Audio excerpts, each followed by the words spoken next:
You have no idea how excited I am about those garlic. Now what I'm trying to do there is acclimate them to the weather outside. Today I took them out of the fridge and I placed a block of ice in the container under them to create some coolness, keep the soil cool, but yet, you know, it's outside to the warmth. I don't know what I'm doing. I'm just trying to use a bit of common sense, but we'll see if it works out. I really do hope that my efforts in growing them in the fridge and will produce bulbs for us in the future. Anyway guys, welcome back to the channel. My name is Abby and I warmly welcome you to the Caribbean and to my yardstead here in Trinidad and Tobago. This afternoon we're going to be talking all about thrips and what I've observed about them so far. This year I've decided that I'm not going to get too worked up about the insects. Why? Because I'm really trying to avoid using insecticides and pesticides. I'm really trying my hardest to go the organic route this year, and it has been proven to be a lot more work than using the lab stuff. So that's why I'm not getting too worked up about them. Just observing them and seeing how they operate and just trying my best to combat them in the most natural way possible.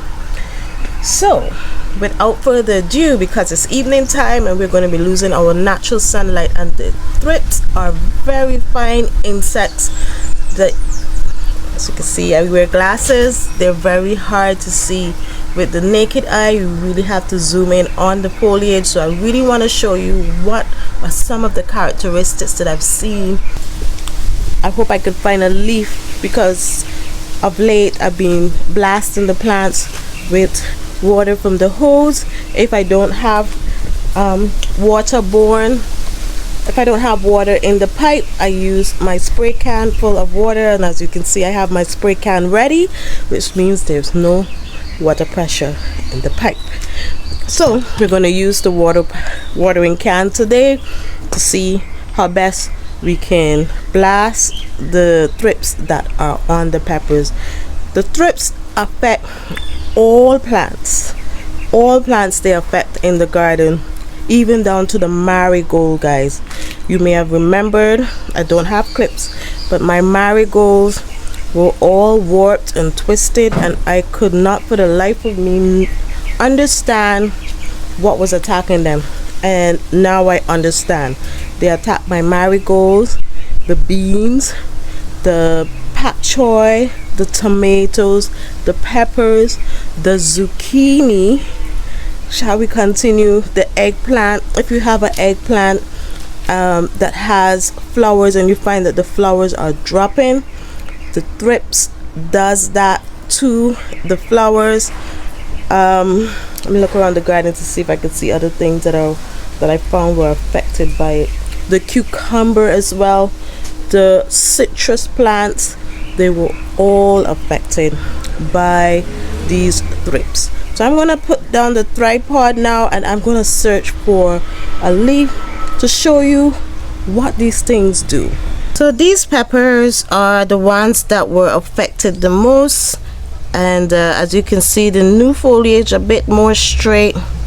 That's what I've been working on. I'm going to tell you all about what I was doing so far to try and help the plant along. But let's see if I can see how. Can you see how this plant is curved like this? And what I've been doing, I have to push the plant, the leaf like this, in order to get in the creases of the leaves to see whether there are thrips in there. This one does not have one. So let me see if I can find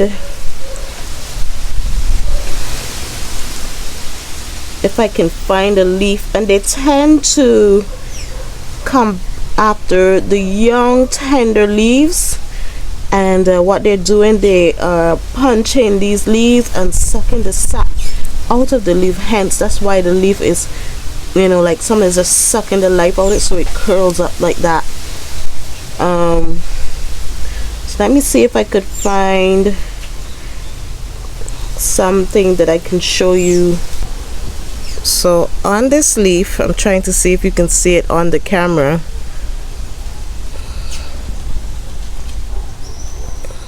You can see it.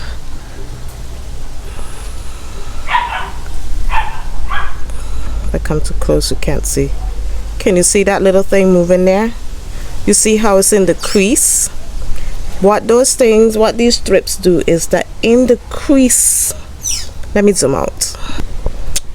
So what these guys do is that in the creases of the leaves, where it has the rib in the center, so you see there's a little tiny fold, a little divot between the rib of the leaf and the actual leaf. I hope I'm making sense. Those little thrips, they all congregate alongside the rib in those little divots on the leaves. Sometimes they make their young ones and they make the leaf fold like this, and on any little fold they congregate under those folds. So you will see that my leaves are pretty torn up because I'm always straightening out the leaves looking for them, and so that when I do come with the high pressure water, that I can really blast them off of the plant. They're soft-bodied animal. I don't know if the blasting kills them, but it knocks them off the plant so that the plant can get a bit of reprieve. So you can see how all of these are warped and curled in all these creases in here. I come through and I push the leaf up inside out, looking for them in between the creases. I smooth out the leaf. I look for them. Sometimes I squish them by hand. Most time if I see them, I don't let them get away. I squish them by hand. The adults are easier to squish by hand than the little yellow ones. Now the adults, I haven't seen any since I'm here, are dark with a light red head. They're darker and they're a bit bigger, just a little bit bigger, but they're still very, very small to the eye. And so guys, I'm trying my best to make this as educational as possible, but just to give you an idea what these things do, they suck the sap of the leaf, and they cause the leaves to curl in because they're actually sucking everything out of the leaf. And so you have to come in, straighten out the leaf. Tearing does happen, and look for them and blast them off. So a lot of my pepper plants, they don't look the best. I haven't used anything for them, but we are seeing production. That's what we want. Ultimately, that's what we want. So the plants have begun fruiting. So focus. So they have begun fruiting. So these are sweet peppers. So there are a few sweet peppers in there developing, as well as on that plant over there. And this plant, the zucchini, that's what the thrips stop the flowers from opening. So these flowers do not open at all. This is the most open I see it get. This one here, or there, this one here, that's the most open that I see the zucchini open. And then the fruit, because they're not opening, they don't develop. This is the most I see them open, and that's it. So right now I'm struggling to get zucchini because of the thrips, but I'm really trying to go the organic route. I'm standing here and more plants are coming to mind that are affected by the thrips. The corn was affected by the thrips, and also the flowers were affected by the thrips as well. So I'm just gonna put you on a tripod to give you an idea of, you're gonna see me going through the leaves, the foliage of the plant. I use my thumb and I squish what I can squish, and as a extra layer of attack, I mix the plants with high pressure water, or jet them with cool water from the either the spray can or from the hose. So I know this video is going to be short today. I hope that I captured the close-up well. It was really hard to do, but I hope that if you're having thrips in your garden, I want to encourage you not to give up. Patiently go after them, so you don't leave them free will in the garden. Go after them every day. I blast my plants every day, guys, with the cold water when I'm watering them, and it's doing good so far. Even the tomatoes I have been blasting. Let me give you a close-up of the tomatoes, and the tomatoes are going good so far. Yeah, we even have fruiting taking place in the tomatoes. You see how nice and full these guys are.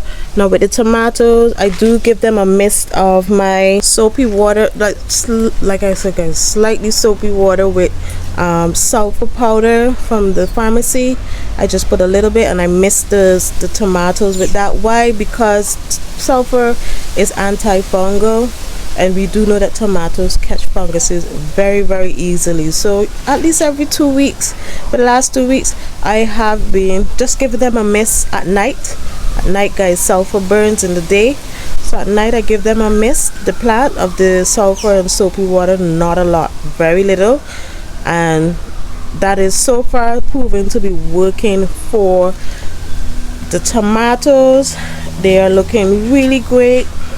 And also my pumpkins, the ones that started to get powdery mildew, I give them a mist of that sulfur and soapy water, and that helps me with even the zucchini.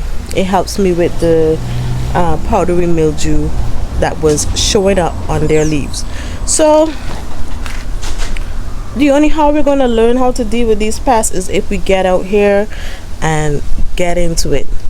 They want to terrorize us. My philosophy is terrorize me, I'll terrorize you back. So that's all I have to share today, guys. The only plant I'm concerned about is my potato plant. It's looking kind of not so great already, and I really don't know what to do about it. I'm going to show you this potato plant, and those of you who grow potatoes, please in the comment section let me know what's happening with this potato plant, and I am going to try my best to help it along. I have it under the shade of the citrus tree because it is very hot during the day, and so I read that potato plants do not like, they start to suffer in the intense heat. So you can let me know if this is what potato suffering looks like. Alright, guys, thanks so much for joining me today.